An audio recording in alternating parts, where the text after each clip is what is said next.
Sa panahon ng mabilis na impormasyon at kaliwat kanang balita, kailangan mo ng isang channel na mapagkakatiwalaan, diretsyo at para sa bayan.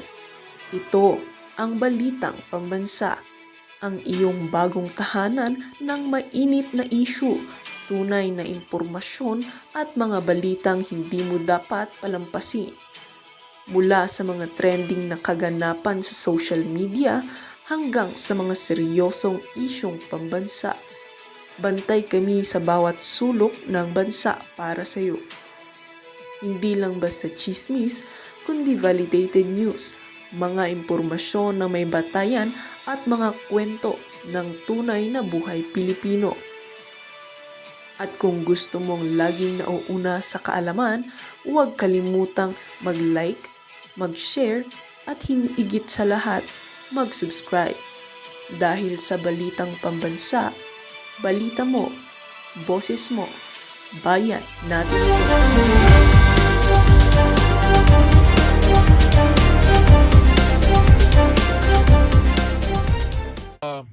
Kay ano ba pangalan ng tulpo na to? Iba to eh, iba to. Merong ano to eh, merong paninindigan. Si Ben Tulpo ha. Si Ben Tulpo medyo meron siyang paninindigan ha. Pakinggan po natin ha, mga kareaksyon, yung pong pagkakadala ni Bryce Hernandez doon sa Camp Crame ay napasama mga kareaksyon. Alam po ba ninyo kung nasaan si Bryce ngayon? Nandun po siya ngayon sa Pasay City Jail. Notorious po ang Pasay City Jail na napakabaho. Hindi ako nagsabi niyan ha. Hindi ako nagsabi. May nagsabi. Narinig ko lang. Dito mga karyaso, pakinggan po natin si Ben Tulpo ha. Dito magre-react po si Ben Tulpo kung ano nangyari kay Bryce. Pakinggan po natin mga karyaso na tayo mag-react. Ay, napakaganda po ng mga binitawan ni Ben Tulpo dito. Depende. Nagkaroon po ng confusion kahapon. Alam ko maraming may ayaw sa inyo kay Ben Tulpo mga kareaksyon ha. Pero minsan dapat tayong maging tinatawag nating issue-based tayo. Ha? Kung maganda naman ang sinabi ng tao, pakinggan natin at tayo mag-react. Tingnan natin kung tama o mali ang sinabi ni Ben Tulpo mga kareaksyon ha. Ni Bitag po ito, si Bitag. Karoon ng pagtatalo ho si Senator Marcoleta at saka si Tito Soto. Doon sa naganap na kung saan pagpapahiram or inalaw because of, sabihin na ho natin na maimbitahan itong si Bryce ng mga congressman was still under legal custody ng Senado.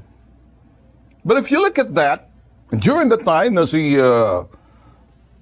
Senator Marcoleta ang nasa Blue Ribbon Committee, teka muna, nasa legal custody, etong si Bryce. Sino si Bryce? Eto po, ano? Kasi itong si Bryce, nang siya'y naimbitahan sa Senado, wala siyang sinasabi na may sangkot na mga senador. Kaya nga, nagbiro si Senator Marcoleta kay tinanong ni Senator Jinggoy, sino mga senador na nasasangkot? Di palangalanan mo. And so far, wala. Kaya ang sagot naman ni, patawa lang yun kay Senator Marcoleta, ang sinabi, wala. Sabi ni Senator Marcoleta kay Jingo, well, you're safe. At medyo hindi maganda ang dating kay Jingo. But you know what? Sino ba si Bryce? At meron kay Bryce? Saan ngayon si Bryce? Naghihimas na siya na matatabang rehas sa Pasay City Jail. Pero bago po yan, ngayon, nagkakaroon na po tayo ng pinahiram po siya bilang isang witness sa Senado at napunta sa Kongreso. Gusto niyo uling marinig kung ano sinasabi ni Bryce? Sabi ni Senator Marcoleta kahapon, ligtas ka na. Hindi po ito totoo.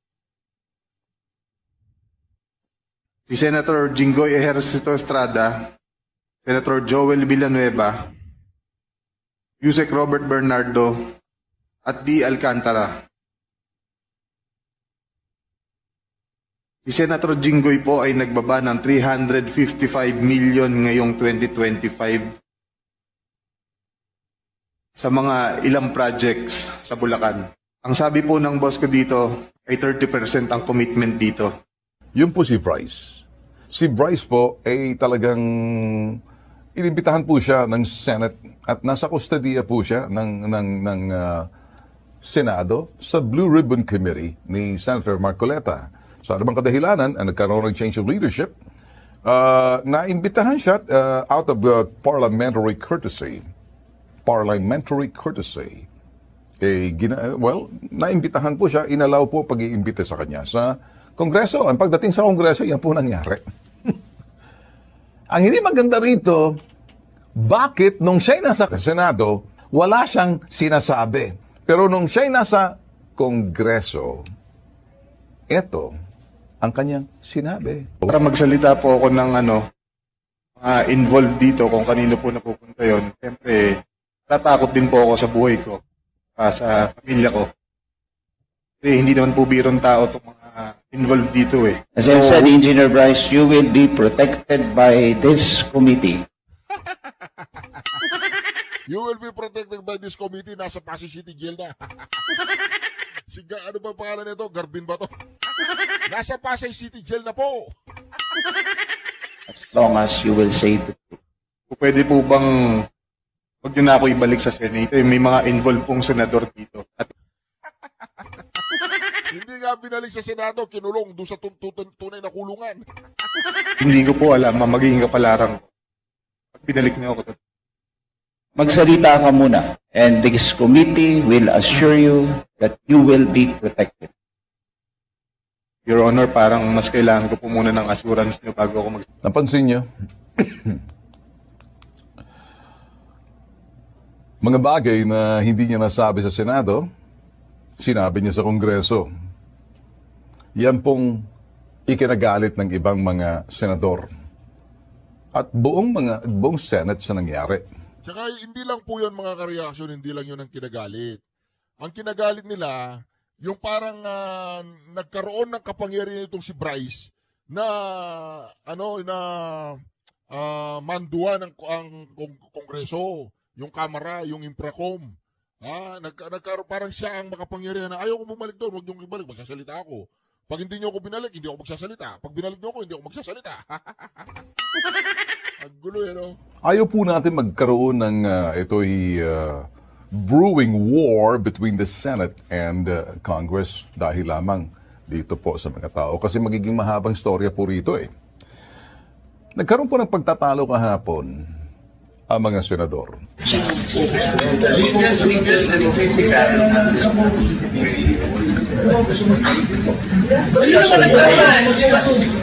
Sabi ko, hindi na kailangan ng motion dahil sa unang po, ibabalik natin immediately.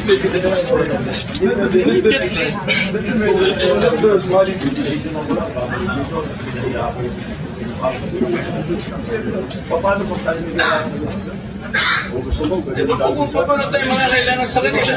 Para pero concern mo nga yun. Pero hindi natin siguro kukunin ang question sa kanila. Hindi natin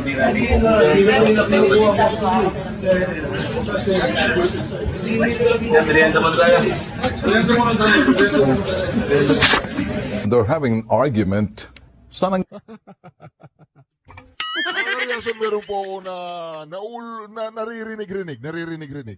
Parang malapit na maging Senate President itong si Minority Leader Cayetano. Meron po ako naririnig mga ka-reaction Sasabihin ko na sa inyo didiretsahin ko kayo. Meron ako naririnig. Meron nagsasabi sa akin na parang si Cayetano ay malapit na maging Senate President. Kasi ang mga ka-reaction, pag itong si Tito Soto, pinagpatuloy po niya ang kabubuhan niya. Dahil pinoprotekta niya si Tambalos Laws. Pinoprotektahan ba niya? Pakitanggal po yung pinoprotektahan in aid of the legislation. Teka lang, may tatawagan lang po ko sa Senado. Hello, si Reaction TV PH to.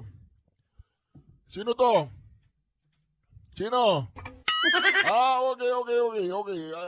Senadong hinahanap ko.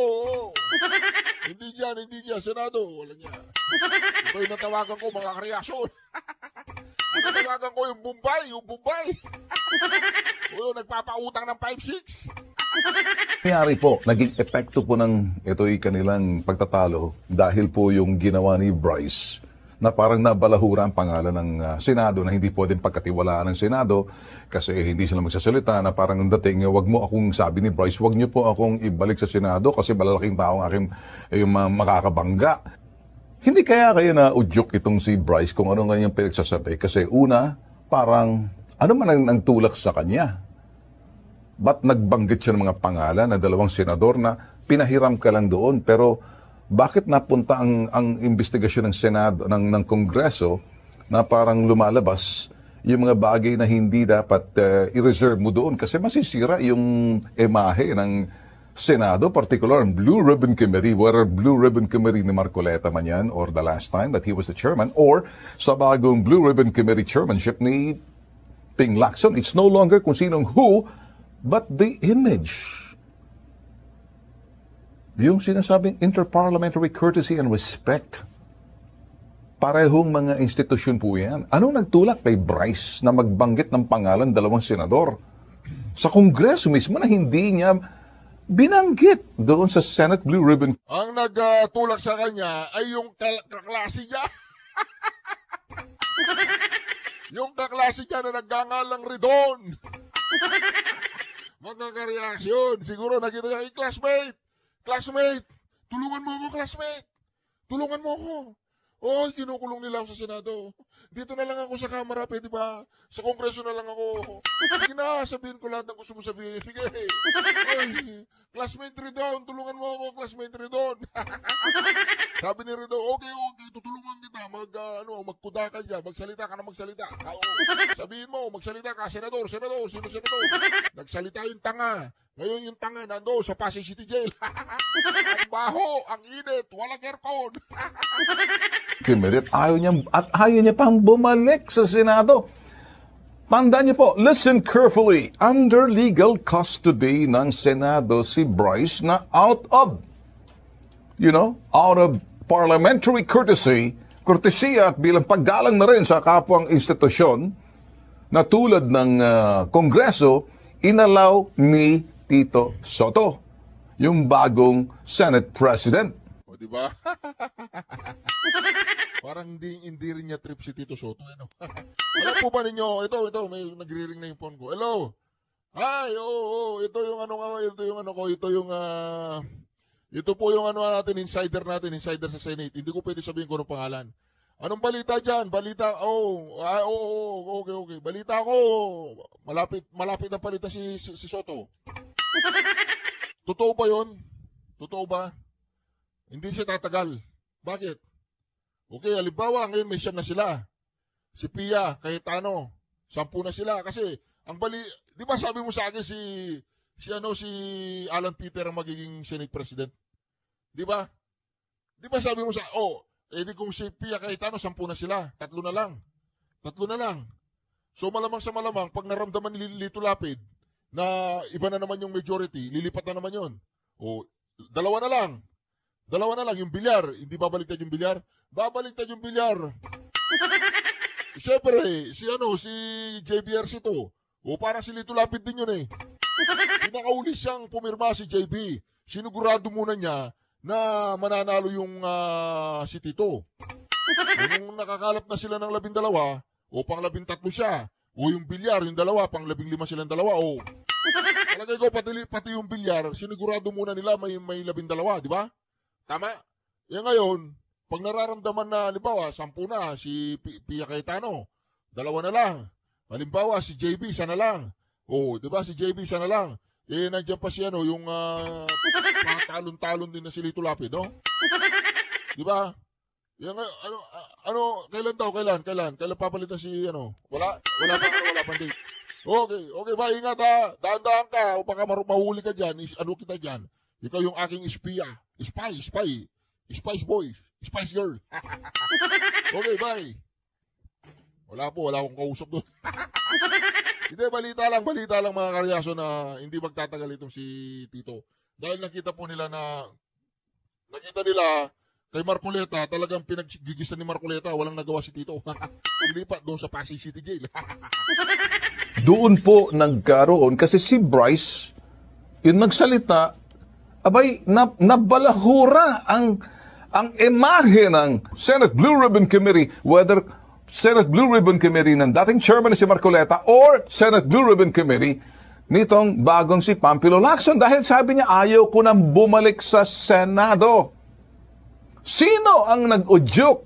Sino nag-udyok kay Bryce na parang magsalita na ginamit pa ang Kongreso na forum para magturot magsalita? Para magsalita po ako ng mga involved dito kung kanino po napupunta yon. Siyempre, tatakot din po ako sa buhay ko, sa pamilya ko.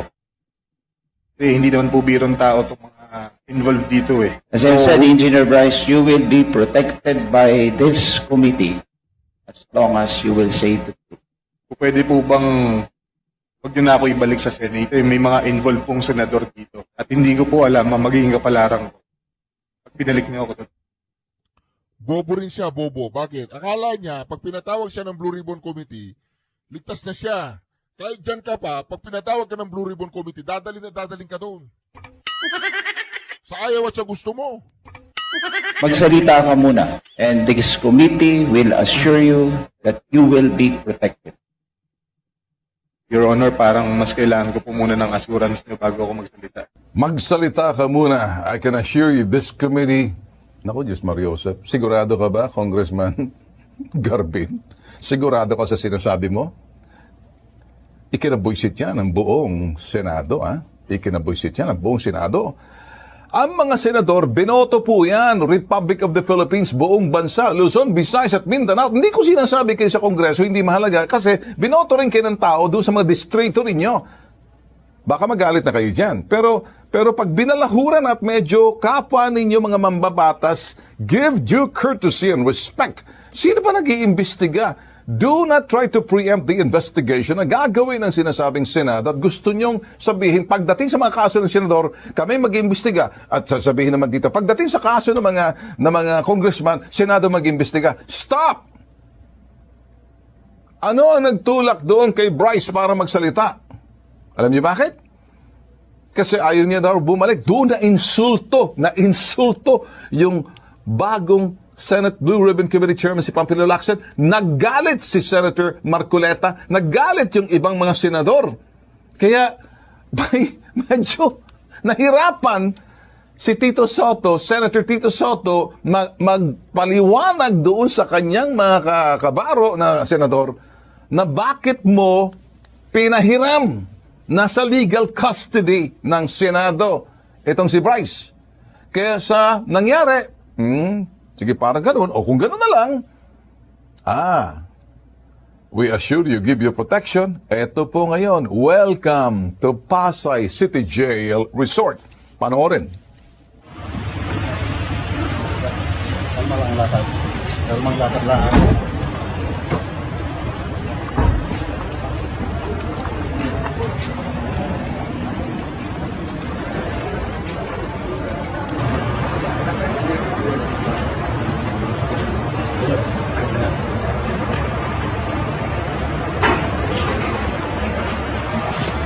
Sir, dito na tayo, sir, ha? Dito na tayo.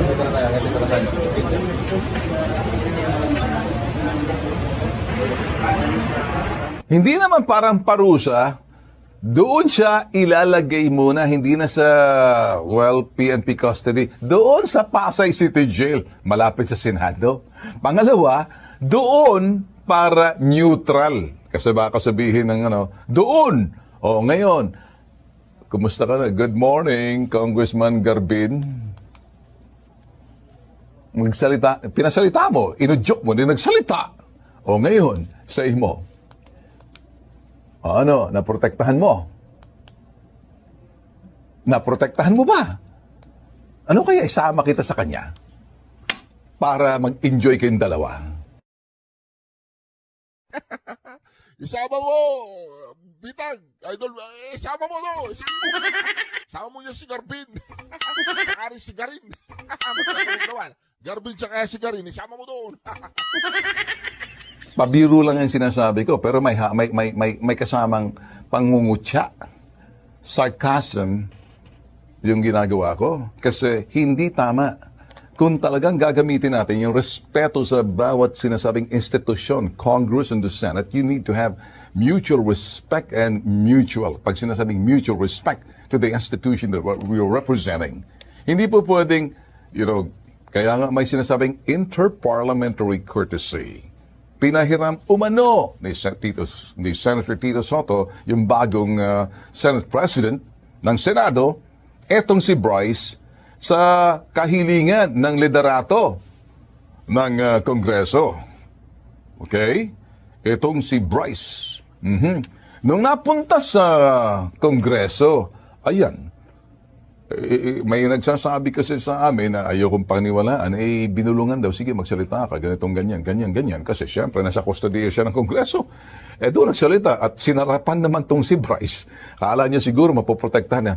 Magsalita ka muna. Sabihin mo ang totoo.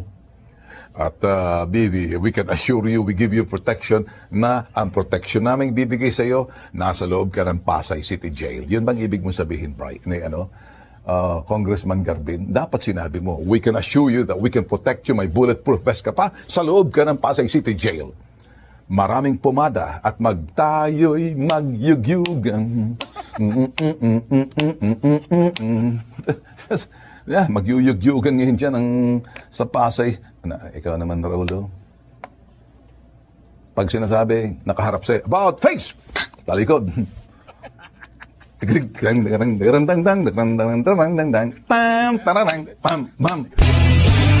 Nagbaba po ng Babarato sa puwit.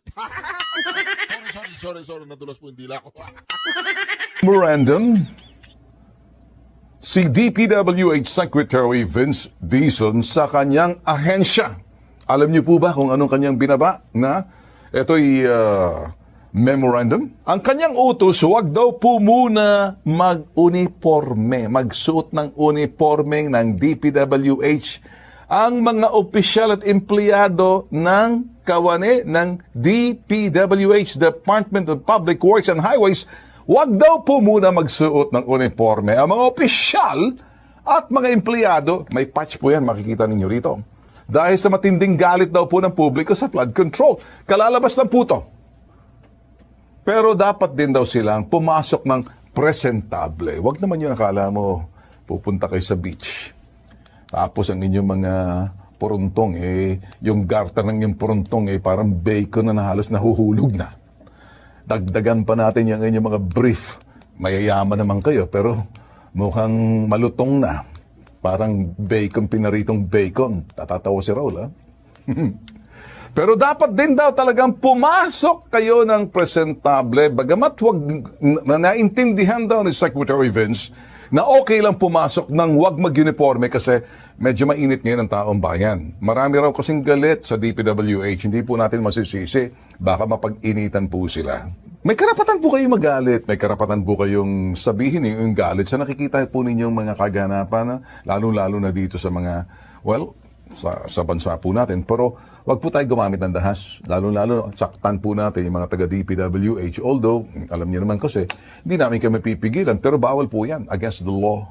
Pag nananakit po kayo ng kapwa. Kasi may batas po tayo. Gumagana pa rin po yung ating gobyerno at mga batas po natin. Bagamat meron dyan ilan, hindi pa po sapat yan na sa dami po ng ating populasyon na nasa ilang daang milyon na tayo, 120 million na atang population natin. At mangilan-ngilan lang dyan. Siguro may mga 1 milyon mga masasamang itlog na dapat kinukuha na ni Lord.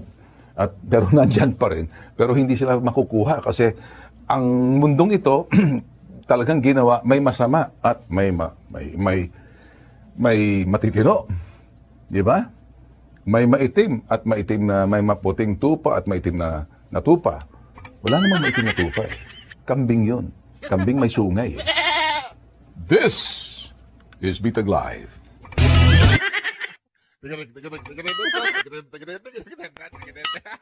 Talikod, about face.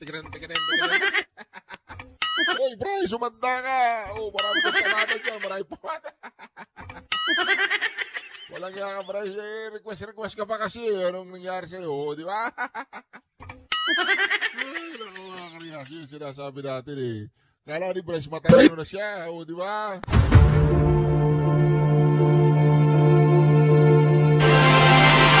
Hawak na ni Senador Ping Lacson ang CCTV footage ng pagpunta sa Senado ng kinatawan ng isang construction company para ipadala umano ang kickback sa isang senador.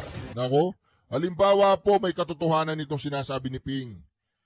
Sabi-sabi pa lang naman eh. Halimbawa may katotohanan at yun ay si Jinggoy Estrada. Okay lang. Kung yun ang katotohanan at kung dapat paparusahan si The Bad One, parusahan.